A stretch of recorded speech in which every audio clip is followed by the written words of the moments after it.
ini berat, tapi ya insya Allah lah saya jalanin aja dulu dah gitu. Prosesnya bagaimana saya jalanin aja dulu. Insya Allah mantep banget ya. Nggak ada penyesalan ya nanti. Insya Allah, pokoknya doakan aja yang terbaik. Bagaimana nanti keputusan Bang Kiwil, ya mungkin nanti keputusannya nanti. Karena kan masih ada proses-proses lagi. Berita tersebut ada benarnya bahwa pada hari ini baru beberapa jam yang lalu telah mendaftarkan perkara cerai gugat atau gugat perceraian, yaitu Rohimah binti Matali terhadap tergugat yaitu Wildan Delta bin Samsuar.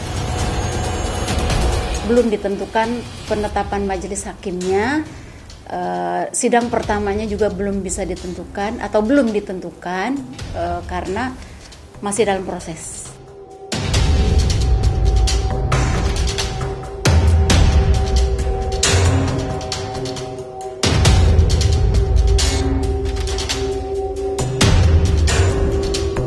Beranikan diri saja.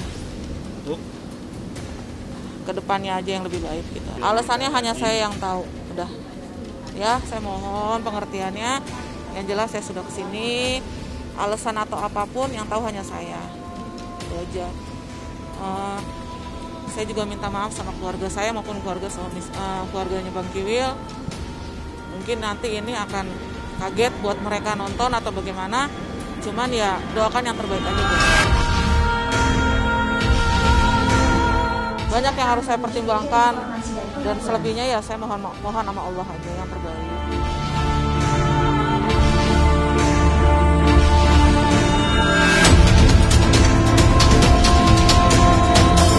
Kita mau kemana ini? Kita mau snorkeling, menyelami lautan. Asik. Mau lihat ikan-ikan yang katanya di sini ada patung-patung dalam laut. Patung-patung dewa cinta. Nah, dia suka banget snorkeling, makanya nganterin pagi-pagi. Gue bela-belain, gue masih ngantuk banget. Ya udahlah. Jackpot, tapi jackpotnya nggak gini. Ternyata nggak gampang ya. Ya. Udah anak laut banget. Dan jago banget berenangnya. Saya yang nikahin. Maksudnya nikahin. Saya yang nikahin. Siri. Pokoknya hari Ahad, hari Minggu. Jam 8. Kayak 8. Jam 4 sore. Selesai, kita bubar jam 5. Yang hadir, ya waalaikumsalam, sekitar 10 sampai 12 orang.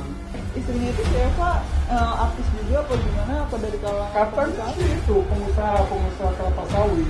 Iya, terakhir yang ini yang lagi ramai dengan Eva ya. Saya kan baru tahu di TV. Nggak dikasih tahu. 2 hari yang lalu 3 hari yang lalu ya kalau nggak salah. Masih tahu. Ya taunya dia ada kerjaan itu doang. Berdasarkan keteladanan, saya juga terima kasih untuk ya khususnya penyidik di Polda Metro Jaya yang menangani perkara ini. Mungkin SP3 itu kan nggak terjadi dengan begitu saja, pasti di dalamnya ada gelar perkara dan hal-hal lain gitu loh.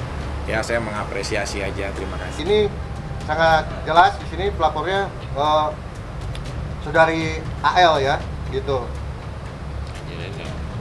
Alias Angel ya guys, supaya kita ketahui ya.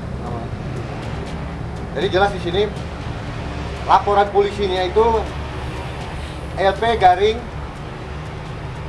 6355 garing 11 Romawi garing 2018 garing PMJ garing Dispeskrim tanggal 21 November 2018 laporan polisinya gitu. Nah, kita terkonfirmasi bahwa surat ini berdasarkan tanggal yang dicatat dan dibukukan itu tertanggal 20 November 2020.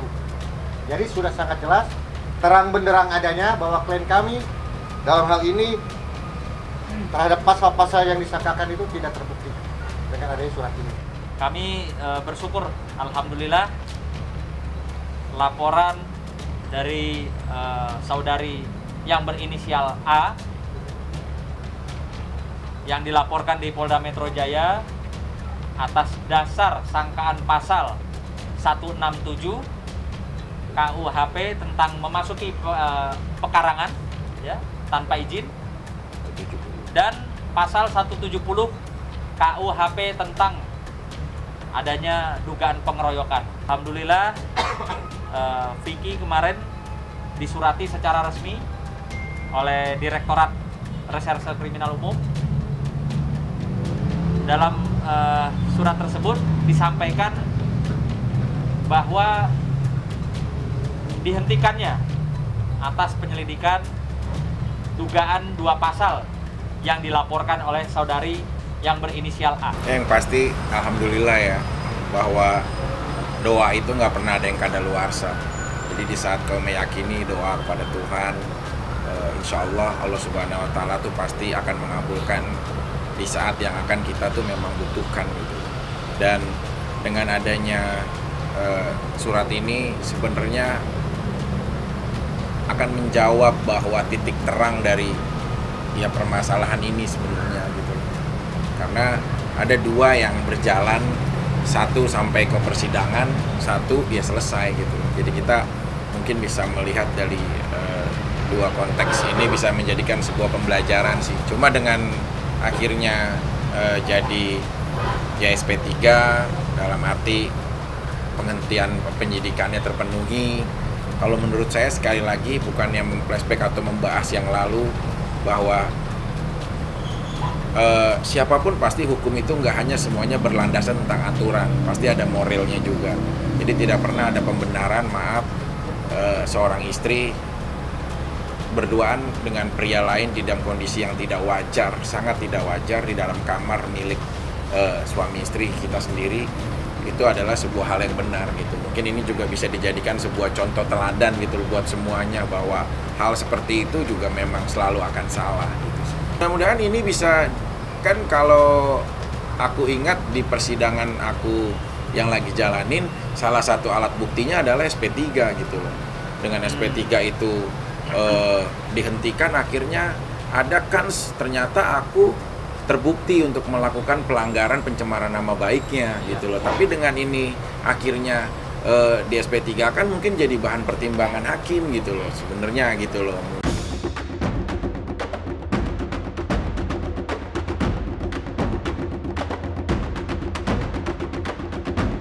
Ini kan udah dilakukan, ini seperti apa nih Bu? Udah yang pasti udah kurang lebih 70-80% lah. Oh. Yang pasti saya senang lah karena udah ada SP3, jadi nggak perlu lagi repot lagi. Nggak enak sih sama Kalina sih, cuma memang udah menyampaikan secara baik-baik gitu loh, bahwa aku ada permasalahan. Tapi dia juga orang yang ini aja, bahkan dia nganterin kok gitu loh. Terus di persidangan juga ya dia ini malah ada poin sih, malah gitu loh. Aku menemani kamu bukan hanya di saat kamu lagi bahagia, dalam situasi apapun, aku berusaha pengen jadi orang yang ada di sebelah kamu gitu. Jadi kita jadi lebih melihat sebuah keyakinan gitu loh gitu. Kau ingin melihat orang yang setia terhadap pasangan, kalau dia ingin menguji kesetiaan pasangan wanitanya, ya di dalam kondisi si prianya terpuruk ataupun lagi sedang menghadapi permasalahan. Apakah dia masih setia bersamamu, dan apabila kau ingin menguji kesetiaan pasangan priamu, berilah dia kekuasaan. Apakah dia masih mengingat kamu untuk bisa bersamamu? Kalau soal keluhan sih karena ya dia mungkin ngerasa nggak ada aktivitas, karena kan juga pandemi, dia nggak bisa ngapa-ngapain. Terus dia juga lebih sering ngobrol doang sama orang, jadi sering cuman kayak makan, tidur. Jadi dia juga ada keluhan bahwa dia berat badannya juga naik. Waktu itu kan juga ada sempat saya bilang juga kan, dia mengeluh dengan berat badan dia juga naik gitu. Tapi kalau secara prosedurnya sih dia nggak ada. Cuman dia bilang memang minta tolong ke kita untuk menjalani ini supaya dengan sebaik-baiknya bisa menjalani ini lebih baik gitu. Jadi putusannya juga bagus gitu. Waktu itu sih terakhir dia cuma bilang 10 kilo ya. Dari berat badan berapa? Kalau itu saya nggak tahu. Saya nggak pernah nanya detailnya. Kalau kemarin itu pas kita tanya-tanya sih iya. Dia pakai belakangan ini karena dia memang satu aktivitas kurang, kedua dia juga terlanjur mungkin karena PSBB apa segala macam agak lebih besar daripada sebelumnya. Jadi dia mengkonsumsi itu untuk membantu juga untuk lebih cepat penurunannya mungkin seperti itu. Tapi kalau secara ininya ya lebih baik sih tanyakan langsung dengan pihak yang ininya sih, catering-nya gitu. Kalau masalah ngurusin badan untuk maksudnya tuntutan kerjaan atau enggak kita nggak tahu. Tapi terkait dengan yang namanya dia, maksudnya dia kan bekerja di dunia entertain ya, kita nggak tahu ya, mungkin memang dia ada project-project yang lain yang harus diinin ya, kita juga nggak tahu. Mungkin memang sebagai yang namanya artis ya kan, atau enggak orang yang bekerja di bidang entertainment kan pasti tetap yang namanya penampilan itu kan utama gitu, yang dinilai itu kan dari fisik, dari bentuk badan gitu. Mungkin juga karena kondisi dia juga jarang aktivitas apa segala macam, ya kita nggak tahu juga masalah kerjaan. Cuman kan kalau secara ininya pasti tetap ada keinginan untuk tetap menjaga porsi badannya lah ya, seperti itu gitu. Apalagi kita tahu Mbak Catherine ini kan dulunya supermodel gitu, jadi ya pasti ada keinginan untuk kembali lagi seperti dulu.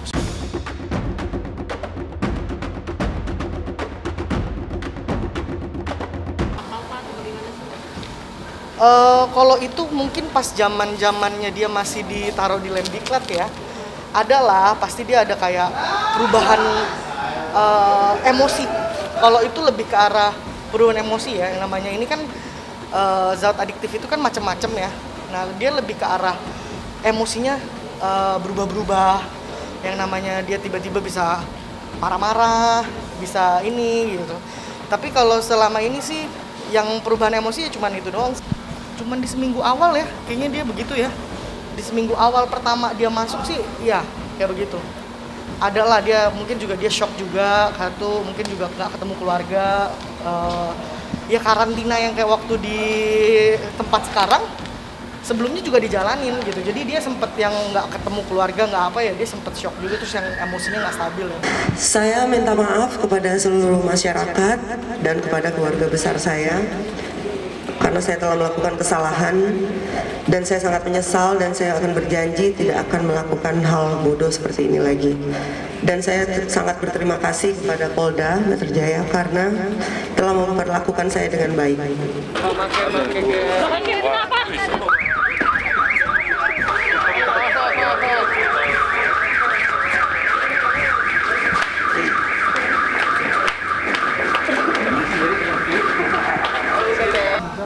Doain aja lah. Doain aja lah, kalau itu kita nggak tahu ya. Kita nggak tahu secara pribadi, doain biar dia, tadi juga itu kan udah dibilang juga dia menyesal, tidak akan mengulang, ya doain aja lah, terbaik.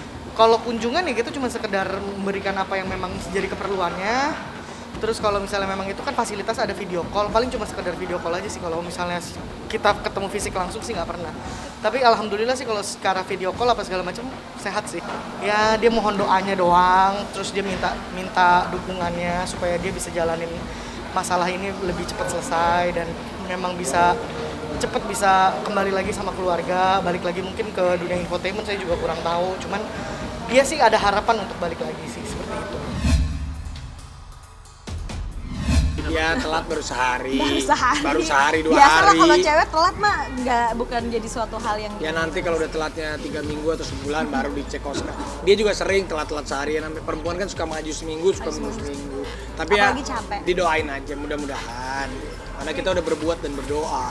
Ya itu minta didoain biar ini pengen banget punya omongan, cuman ya makanya nanti kalau ini kan vaksin udah ada nih, jadi kita gigi tuh parno banget ya, orang yang sangat parno banget. Hah? Bukan, kalau misalkan vaksin kan udah ada nih, jadi kemarin tuh gigi tuh aku tuh kepikiran, kalau dia hamil dia tuh orang yang parno banget, jadi takutnya malah jadi gini ya. Tapi saya dikasihnya aja sih, kalau memang dikasih alhamdulillah. Enggak sih, kayaknya di malam tahun barunya kayaknya enggak deh, aku di rumah aja, nggak ngambil karena sama keluarga aja deh. Banget sih, Aldebaran ya bisa dilihat lah, sosok yang cool, nggak banyak ngomong, sinis, tapi dia perhatian. Gua petakilan anaknya, gue petakilan, gue banyak bercanda, gue seneng lucu, gue badut lah, gue bisa dibilang gitu. Jauh banget dari segi penampilan looknya aja, cara berpakaian pun beda gitu. Gue nggak pernah suka pakai sepatu, gue tuh selalu pakai sandal jepit. Gue itu senangnya pakai celana pendek dan gue kaosan, udah pakai topi. Wah banyak sih, bedanya banyak. Kesamaannya cuma satu, susah ngomong sayang, susah ngomong cinta sama orang. Lu kan tipe romantis berarti? Enggak, gue bukan tipe yang romantis. Alhamdulillah, yang pertama pasti bersyukur. Selalu bersyukur, tetap rendah hati, tetap tidak sombong, selalu berusaha terus memberikan yang terbaik gitu. Alhamdulillah berarti.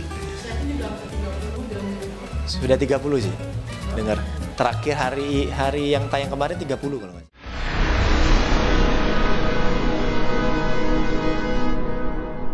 Jadi jangan lupa untuk subscribe Cumi Cumi. Ditekan ya tombol lonceng merahnya.